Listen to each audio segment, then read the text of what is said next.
Hello दोस्तों, नमस्कार। आज हम हिंदी साहित्य का इतिहास नामक किताब का वाचन करने जा रहे हैं, जिसकी रचना आचार्य रामचंद्र शुक्ल जी ने किया था, जो कि हिंदी साहित्य जगत में बहुत ही महत्वपूर्ण रचना मानी जाती है। तो आज हम लोग हिंदी साहित्य का इतिहास का संपूर्ण वाचन शुरू कर रहे हैं, जिसको हम धीरे धीरे पूरा पढ़ेंगे। तो यह रहा हिंदी साहित्य का इतिहास, है ना, जिसका रचना आचार्य रामचंद्र शुक्ल जी ने किया था। हिंदी साहित्य का इतिहास, है ना। इसके प्रथम संस्करण की भूमिका ये है। हिंदी के कवियों का एक वृत्त संग्रह शिव सिंह सेंगर ने सन 1833 ईस्वी में प्रस्तुत किया था। उसके पीछे सन 1889 में डॉक्टर ग्रियर्सन ने modern vernacular literature of northern Hindustani के नाम से एक वैसा ही बड़ा कवि वृत्त संग्रह निकाला। काशी की नागरिक प्राणी सभा का ध्यान आरंभ ही में इस बात की ओर गया कि सहस्त्रों हस्तलिखित हिंदी पुस्तकें देश के अनेक भागों में राज पुस्तकालयों तथा लोगों के घरों में अज्ञात पड़ी हैं। अतः सरकार की आर्थिक सहायता से उसने सन 1900 में पुस्तकों की खोज का काम हाथ में लिया और सन 1911 तक की खोज को अपनी 8 रिपोर्टों में सैकड़ों अज्ञात कवियों तथा ज्ञात कवियों के अज्ञात ग्रंथों का पता लगाया। सन 1913 में इस सारी सामग्री का उपयोग करके मिश्र बंधुओं श्रीयुत पंडित श्याम बिहारी मिश्र आदि ने अपना बड़ा भारी कवि वृत्त संग्रह मिश्र बंधु विनोद, जिसमें वर्तमान काल के कवियों और लेखकों का भी समावेश किया गया है, 3 भागों में प्रकाशित किया। इधर जब से विश्वविद्यालयों में हिंदी के उच्च शिक्षा का विधान हुआ है, तब से उसके साहित्य के विचार श्रृंखलाबद्ध इतिहास को आवश्यकता का अनुभव छात्र और अध्यापक दोनों कर रहे थे। शिक्षित जनता की जिन जिन प्रवृत्तियों के अनुसार हमारे साहित्य स्वरूप में जो जो परिस्थिति होती आई है, जिन जिन प्रभावों की प्रेरणा से काव्य धारा की भिन्न भिन्न शाखाएं फूटती रही हैं, उन सबके सम्यक निरूपण तथा उनकी दृष्टि से किए हुए सुसंगत काव्य विभाग के बिना साहित्य के इतिहास का सच्चा अध्ययन कठिन दिखाई पड़ता था। 700-800 वर्षों की संचित ग्रंथ राशि सामने लगी हुई थी, पर ऐसी निर्दिष्ट सारणियों की उद्भावना नहीं हुई थी जिसके अनुसार सुगमता से इस प्रभूत सामग्री का वर्गीकरण होता। भिन्न भिन्न शाखाओं के हजारों कवियों की केवल कालक्रम से गुथी उपर्युक्त वृत्तमालाएं साहित्य के इतिहास के अध्याय में जहाँ मर्जी तक सहायता पहुँचा सकती थी। सारे रचना काल को केवल आदि, मध्य, पूर्व और इत्यादि खंडों में आंख मूंद कर बांट देना, यह भी न देखना कि किस खंड के भीतर क्या है क्या नहीं, किसी वृत्त संग्रह को इतिहास नहीं बना सकता। 5 या 7 वर्ष हुए छात्रों के उपयोग के लिए मैंने कुछ संक्षिप्त नोट तैयार किए थे, जिनमें परिस्थिति के अनुसार शिक्षित जन समूह के बदलती हुई प्रवृत्तियों की संख्या करके हिंदी के साहित्य के इतिहास के काल विभाग और रचना की भिन्न भिन्न शाखाओं के निरूपण का एक कच्चा ढांचा खड़ा कर दिया गया था। हिंदी शब्दसागर समाप्त हो जाने पर उसकी भूमिका के रूप में भाषा और साहित्य का विकास देना भी स्थिर हो गया। अतः एक नियत समय के भीतर ही यह इतिहास लिखकर पूरा करना पड़ा। साहित्य का इतिहास लिखने के लिए जितने अधिक सामग्री मैं जरूरी समझता था, उतने तो उस अवधि के भीतर इकट्ठी न हो सकी, पर जहाँ तक हो सका आवश्यक उपादान रखकर कार्य पूरा किया गया। इस पुस्तक में जिस पद्धति का अनुसरण किया गया है उसका थोड़े से उल्लेख का कर देना आवश्यक जान पड़ता है। पहले काल विभाजन की को लीजिए।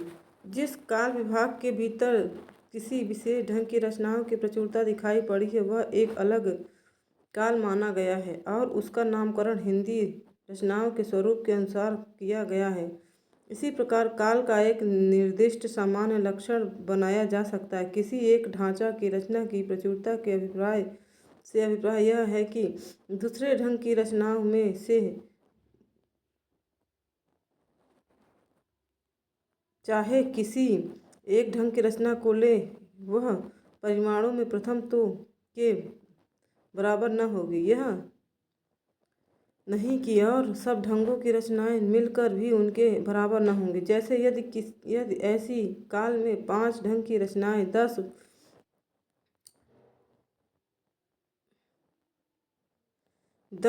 5, 6, 7 और 2 के क्रम में मिलती हैं तो जिस ढंग की रचना की 10 पुस्तकें हैं उसकी प्रचुरता कही जाएगी। यद्यपि शेष और ढंग की सब पुस्तकें मिलकर 20 हैं। यह तो हुई पहली बात। दूसरी बात है ग्रंथों की प्रसिद्धि। किसी काल के भीतर जिस एक ही ढंग के बहुत अधिक ग्रंथ प्रसिद्ध चले आते हैं उस ढंग की रचना उस काल के लक्षण के अंतर्गत मानी जाएंगी, चाहे और दूसरे ढंग की प्रसिद्ध और साधारण कोटि की बहुत सी पुस्तकें भी इधर उधर कोनों में पड़ी मिल जाया करें। प्रसिद्धि तो किसी काल की लोक प्रवृत्ति की प्रतिध्वनि है। सारांश यह कि इन दोनों बातों की ओर ध्यान रखकर काल विभागों का नामकरण किया गया है। आदिकाल का नाम मैंने वीरगाथा काल रखा है। उक्त काल के भीतर 2 प्रकार की रचनाएं मिलती हैं, अपभ्रंश की और देश भाषा बोलचाल की। अपभ्रंश की पुस्तकों में कई तो जैनों के धर्म तत्व निरूपण संबंधी जो साहित्य की कोटि में नहीं आती और जिसका उल्लेख केवल यह दिखाने के लिए किया गया है कि अपभ्रंश भाषा का व्यवहार कब से हो रहा था। साहित्य की कोटि में आने वाली रचनाओं ने कुछ तो भिन्न भिन्न विषयों पर फुटकर दोहे हैं जिनके अनुसार इस काल की कोई प्रवृत्ति निर्धारित नहीं की जा सकती। साहित्यिक पुस्तकें केवल 4 हैं। कौन कौन सी? विजयपाल रासो, हम्मीर रासो, कीर्तिलता और कीर्ति पताका। देश भाषा काव्य की पुस्तकें कितनी मानी गई हैं? 8। कौन कौन सी? खुमान रासो, बीसल देव रासो, पृथ्वीराज रासो, जय मयंक, जयचंद्र प्रकाश, जय मयंक, जस चंद्रिका, परमान रासो। आल्हा का मूल रूप है, जिसको आल्हा का मूल रूप कहा जाता है वो परमान रासो है। खुसरो की पहली आदि, विद्यापति पदावली। इन्हीं 12 पुस्तकों की दृष्टि से आदिकाल का लक्षण निरूपण और नामकरण हो सकता है। इनमें से अंतिम 2 तथा बीसल देव रासो को जोड़कर शेष सब ग्रंथ वीरगाथात्मक ही हैं। अतः आदिकाल का नाम वीरगाथा काल ही रखा जा सकता है। जिस सामाजिक या राजनीतिक परिस्थिति की प्रेरणा से वीरगाथाओं की प्रवृत्ति नहीं उसके सम्यक निरूपण पुस्तक में कर दिया गया है। मिश्र बंधुओं ने इस आदिकाल के भीतर इतनी पुस्तकों की और नामावली दी है। भगवत गीता, ये मिश्र बंधुओं द्वारा दी गई नामावली। भगवत गीता, बुद्ध नवकार और उसके बाद वर्तमान, सम्मतसार, पत्तली, अनन्य योग, जम्बूस्वामी रासा, रेवंतगिरी रासा, नेमिनाथ चौपाई, उपदेश माला। इनमें से नंबर 1 तो पीछे की रचना है, जैसा कि आपको हम इस भाषा में स्पष्ट है। फिर क्या है? ते ही दिन कथा कही बन त्यागी, हरि के नाम गीत चित आई। ना सुमर गुरु गोविंद पद के पद नाम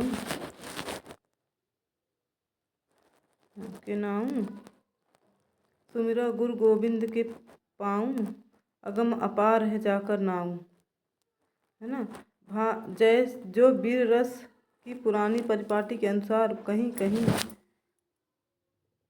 का द्वित्व देखकर ही प्राकृत भाषा और कहीं चौपाई देखकर ही अवधि का वैश्वर्य समझाते हैं। जो भाव को थॉट और विचार को फीलिंग कहते हैं। वे यदि उद्धृत पद्यों को संवत 1000 में क्या संवत 500 के भी बताएं तो कोई आश्चर्य की बात नहीं। पुस्तक की संवत सूचक पंक्ति का यह गड़बड़ पाठ ही समाधान करने के लिए काफ़ी है। सहस्त्र सो संपूर्ण जाना। अब रही शेष 9 पुस्तकें। उनमें 2, 7, 9 और 10 जैन धर्म के तत्व निरूपण पर हैं और साहित्य कोटि में कहीं आ सकती हैं। नंबर 6 योग की पुस्तक। नंबर 3 और नंबर 4 केवल नोटिस मात्र हैं, विषयों का कुछ भी विवरण नहीं। इस प्रकार केवल साहित्यिक पुस्तकें बची जो वर्णनात्मक डिस्क्रिप्टिव हैं। एक में नंद के ज्योनार का वर्णन है, दूसरे में गुजरात के रेवंत पर्वत का। अतः इन पुस्तकों की नामावली से मेरे निश्चय में किसी प्रकार का अंतर नहीं पड़ सकता। यदि वे भिन्न भिन्न प्रकार की 9 पुस्तकें साहित्यिक भी होती तो भी नामकरण में कोई बाधा नहीं डाल सकती थी, क्योंकि मैं 9 प्रसिद्ध वीरगाथा पुस्तकों का उल्लेख किया है। मैंने एक ही काल और एक ही कोटि की रचना के भीतर जहाँ भिन्न भिन्न प्रकार की परंपराएं चली हुई पाई जाती हैं, वहाँ अलग अलग शाखाएं करके सामग्री का विभाग किया जाता है। जो जैसे भक्ति काल के भीतर पहले तो काव्य धाराएं निर्गुण धारा और सगुण धारा निर्दिष्ट की गई हैं, फिर प्रत्येक धारा को 2-2 शाखाएं मनुष्य स्पष्ट रूप से लक्षित की गई हैं। निर्गुण धारा की ज्ञानाश्रय शाखा और प्रेमाश्रय शाखा, सूफी शाखा तथा सगुण शाखा सगुण धारा की राम भक्ति शाखा और कृष्ण भक्ति शाखा। इन धाराओं की शाखाओं के प्रतिष्ठा यों ही मनमाने ढंग पर नहीं की गई है। उनकी एक दूसरे से अलग करने वाली विशेषताएं अच्छी तरह दिखाई भी गई हैं और देखते ही ध्यान में आ भी जाएंगी। रीतिकाल के भीतर रीतिबद्ध की जो परंपरा चली है, उसका उपविभाग करने का कोई संगत आधार मुझे नहीं मिला। रचना के स्वरूप आदि में कोई स्पष्ट भेद निरूपित किए बिना विभाग कैसे किया जा सकता है। किसी काल विस्तार को लेकर यों ही पूर्व और उत्तर नाम देकर 2 हिस्से कर डालना ऐतिहासिक विभाग नहीं कहला सकता। जब तक पूर्व और उत्तर के अलग अलग लक्षण न बताए जाएंगे, तब तक इस प्रकार के विभाग का कोई अर्थ नहीं। इसी प्रकार थोड़े थोड़े अंतर पर होने वाले कुछ प्रसिद्ध कवियों के नाम पर अनेक काल बांध चलने से पहले यह दिखाना आवश्यक है कि प्रत्येक काल प्रवर्तक कवि का यह प्रभाव उसके काल में होने वाले सब कवियों में सामान्य रूप से पाया जाता है। विभाग का कोई पुष्ट आधार होना चाहिए। रीतिबद्ध ग्रंथों की बहुत गहरी छानबीन और सूक्ष्म पर्यालोचन करने पर आगे चलकर शायद विधान का कोई आधार मिल जाए, पर अभी तक मुझे नहीं मिला है। रीतिकाल के संबंध में 2 बातें और कहनी है। इस काल के कवियों के परिचयात्मक वृत्तों की छानबीन में है अधिक नहीं प्रवृत्त हुआ हूँ, क्योंकि मेरा उद्देश्य अपने साहित्य के इतिहास का एक पक्का और व्यवस्थित ढांचा खड़ा करना था, न कि कवि कीर्तन करना। अब कवियों की परिचयात्मक चित्रण पर प्रायः मिश्र बंधु विनोद में ही मिलते हैं। कहीं कुछ कवियों की विवरणों में परिवर्तन और परिष्कार भी किए हैं, जैसे ठाकुर दीनदयाल गिरी, राम सहाय और रसिक गोविंद के विवरणों में कुछ कवियों के नाम छूट गए या किसी कवि की किसी मिली हुई पुस्तक का उल्लेख नहीं हुआ, तो इसमें मेरी कोई कहीं उद्देश्य हानि नहीं हुई। इस काल के भीतर मैंने जितने कवि लिए हैं या जितने ग्रंथों के नाम दिए हैं उतने ही ज़रूरत से ज़्यादा मालूम हो रहे हैं। रीति काल या और किसी काल के कवियों की साहित्यिक विशेषताओं के संबंध में मैंने जो संक्षिप्त विचार प्रकट किया है वे दिग्दर्शन मात्र के लिए। इतिहास की पुस्तक में किसी कवि की पूरी क्या अधूरी आलोचना भी नहीं आ सकती।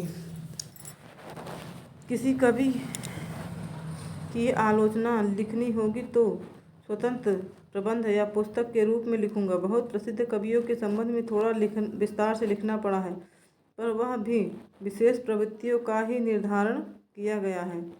यह अवश्य है कि उनमें से कुछ प्रवृत्तियों को मैंने रसोपयोगी और कुछ को बाधक कहा है।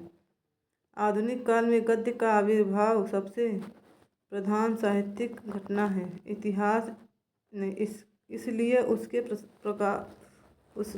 प्रसार का वर्णन विरोध विस्तार के साथ करना पड़ा है। मेरा विचार इस थोड़े से काल के बीच हमारे साहित्य के भीतर जितनी अनेक रूपता का विकास हुआ है उसको आरंभ तक लाकर उसमें आगे की प्रवृत्तियों का सामान्य और संक्षिप्त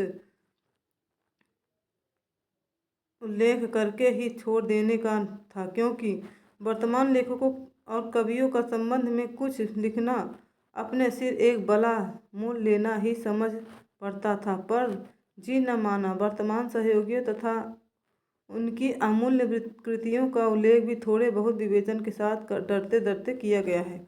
वर्तमान काल के अनेक प्रतिभा संपन्न और प्रभावशाली लेखकों और कवियों के नाम जल्दी में या भूल से छूट गए होंगे।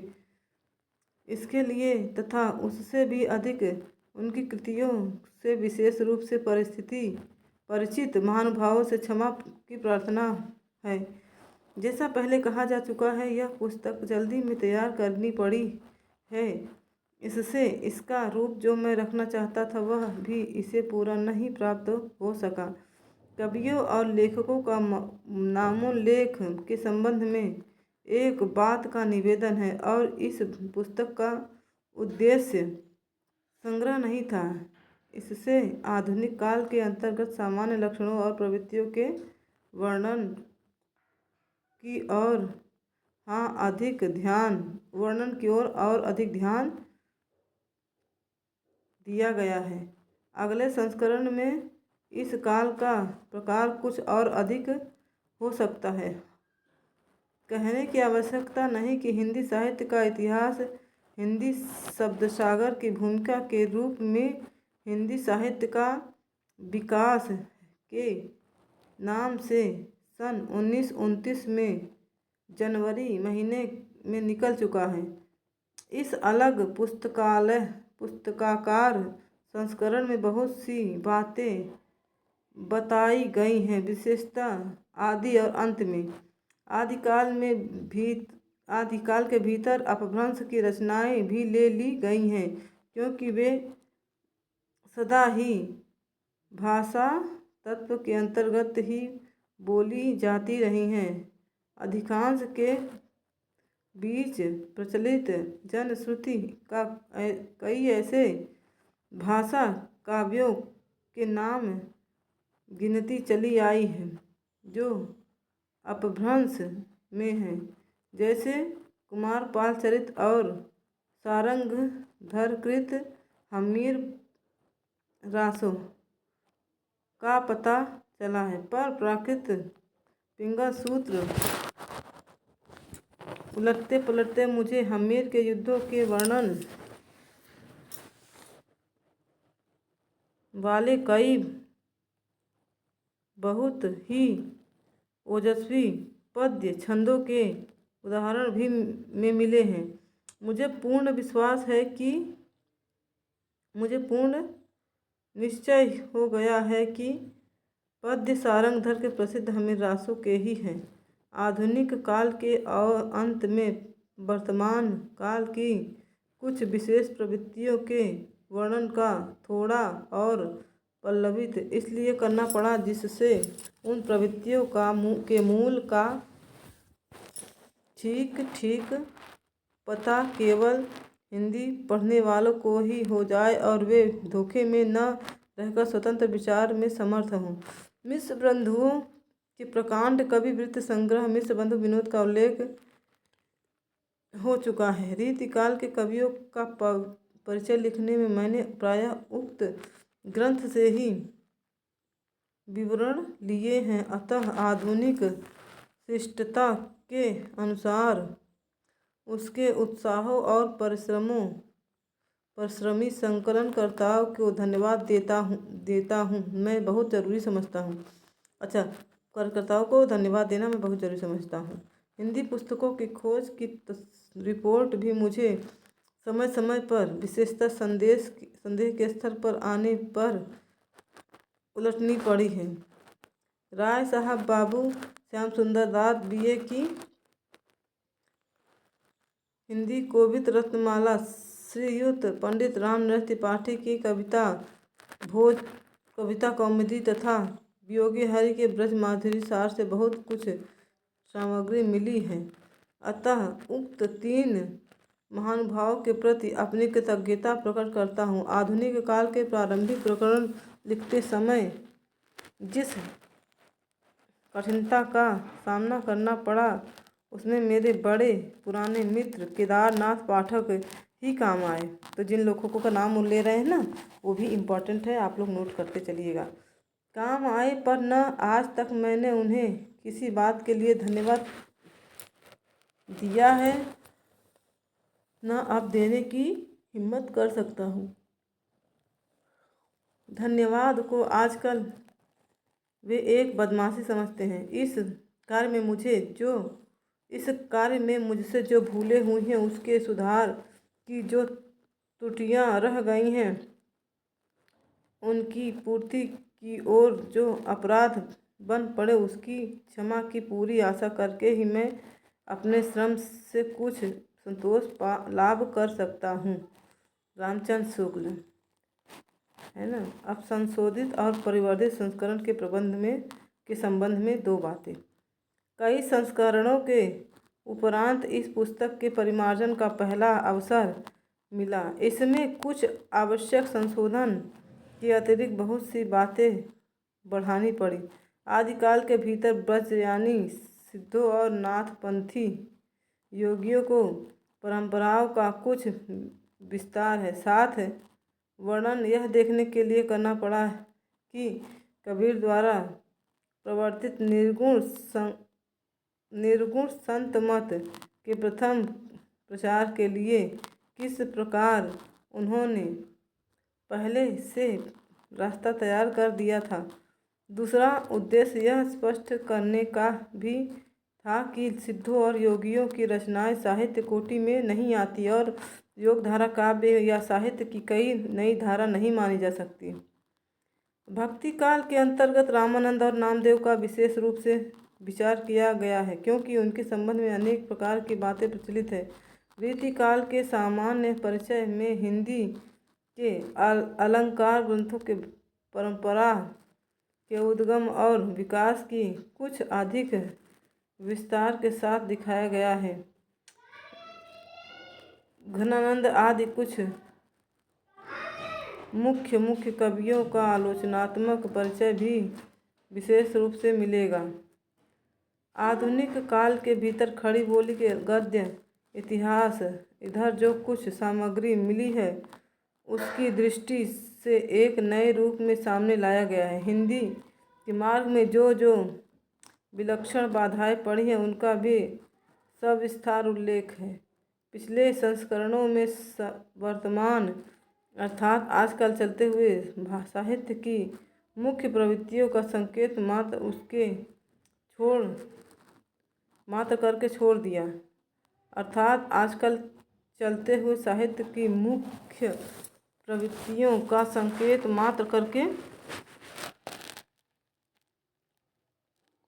साहित्य का अब तक आलोचनात्मक विवरण दे दिया गया है, जिसमें आज तक के साहित्य की गतिविधि का पूरा परिचय प्राप्त होगा। आशा है कि इस संशोधित परिवर्धित रूप में यह इतिहास विशेष उपयोगी सिद्ध होगा। आचार्य रामचंद्र शुक्ल। अनुक्रम में देखिए, अनुक्रम में पूछ लेता है कि कौन से अनुक्रम में कितने प्रकरण हैं। ठीक है, तो पहले अनुक्रम में प्रथम संस्करण का वक्तव्य, संशोधित और परिवर्धित संस्करण के संबंध में 2 बातें, फिर काल विभाग। दूसरा है आदिकाल, जिसको वीर गाथा काल कहते हैं, संवत 1050 से 1375। सामान्य परिचय, अपभ्रंश काव्य, देशभाषा काव्य और फुटकल कृताई। फिर पूर्व मध्यकाल आता है, जिसमें भक्ति काल है, संवत 1375 से 1700। ये सामान्य परिचय, ज्ञानाश्रय शाखा, प्रेमाश्रय सूफी शाखा, राम भक्ति शाखा, कृष्ण भक्ति शाखा। भक्ति काल की शुरुआत, रचनाएं। फिर आया उत्तर मध्यकाल, रीतिकाल, संवत 1700 से 1900। सामान्य परिचय, रीति संबंधी, रीति ग्रंथकार कवि, रीतिकाल के अन्य कवि। आधुनिक काल में गद्यकार, संवत 1900 से 1980। सामान्य परिचय, गद्य का विकास, गद्य साहित्य का आविर्भाव, आधुनिक गद्य साहित्य परंपरा का प्रवर्तन, प्रथम उत्थान, संवत 1925 से 1950। गद्य साहित्य परंपरा का प्रवर्तन, प्रथम उत्थान, गद्य साहित्य का प्रसार, द्वितीय उत्थान, संवत 1950 से 1975। गद्य साहित्य का प्रसार, गद्य साहित्य की वर्तमान गति, तृतीय उत्थान, सन 1975। काव्यखंड, संवत 1900 से 1925। काव्यखंड, संवत 1925 से 1950। काव्यखंड 1950 से 1975। काव्यखंड 1975 से। अब आया काल विभाग, जबकि प्रत्येक देश का साहित्य वहाँ की जनता की चित्तवृत्ति। अब देखिए, यही तदे देगा, पूछेगा कहाँ से है, तो आपको बताना पड़ेगा कि आचार्य शुक्ल की बुक से है ना। तो इसलिए इम्पोर्टेंट चीज़ें आप लोग नोट कर लीजिए। जबकि प्रत्येक देश का साहित्य वहाँ की जनता की चित्तवृत्ति का संचित प्रतिबिंब होता है,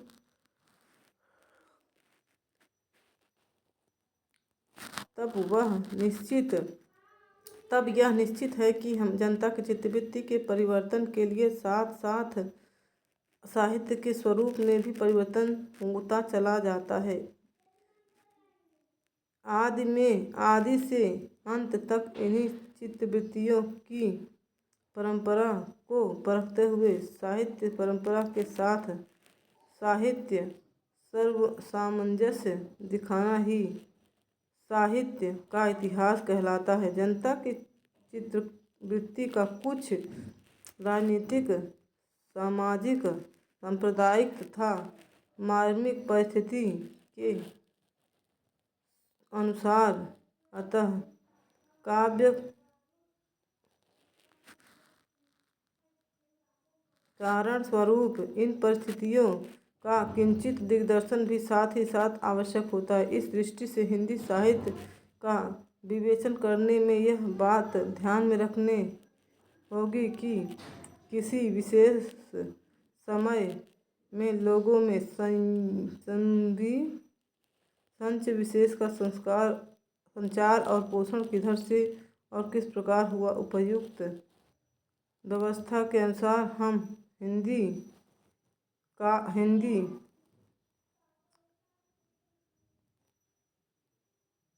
साहित्य के 900 वर्षों के इतिहास को 4 कालखंडों में विभक्त कर सकते हैं। आदिकाल है, जिसको वीर गाथा काल कहते हैं, 1050 से 1375। पूर्व मध्यकाल, भक्ति काल, संवत 1375 से 1700। फिर उत्तर मध्यकाल यानी रीतिकाल, जिसको 1700 से 1900। आधुनिक काल, गद्यकाल, संवत 1900 से 1984 तक। यद्यपि इन कालों की रचनाओं की विशेष प्रवृत्ति के अनुसार ही उनका नामकरण किया गया है, पर यह न समझना चाहिए कि किसी विशेष काल में और प्रकार की रचनाएं होती ही नहीं थी। जैसे भक्ति काल